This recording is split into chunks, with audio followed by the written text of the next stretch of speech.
Welcome to the Bible Narrated. This is the birth of Moses, an epic tale of faith, courage, and perseverance. Let's dive right in. The story begins with the descendants of Jacob, who settled in Egypt with his family.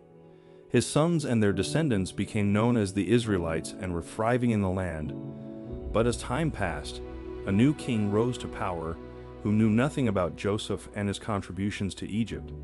This king saw the Israelites as a threat and ordered slave drivers to oppress them with hard labor and cruel treatment. Despite the oppression, the Israelites continued to increase in number, which made the Egyptians even more fearful.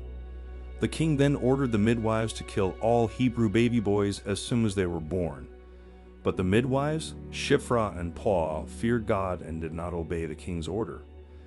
They let the baby boys live, and God blessed them with families of their own. The king's desperation increased, and he commanded that all newborn Hebrew boys be thrown into the Nile River.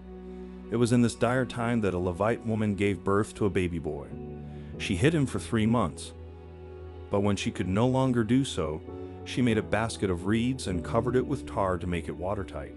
She put her baby in the basket and set it adrift in the Nile River. The baby's sister watched from afar, waiting to see what would happen to him. As fate would have it, the basket floated downstream and was noticed by the king's daughter, who was bathing in the river. She sent for the basket and found the baby inside, crying. She felt sorry for the baby and decided to keep him. The baby's sister, who was watching nearby, offered to fetch a Hebrew woman to nurse the baby. The princess agreed, and the baby's own mother was brought to nurse him. The princess then adopted the baby as her own and named him Moses.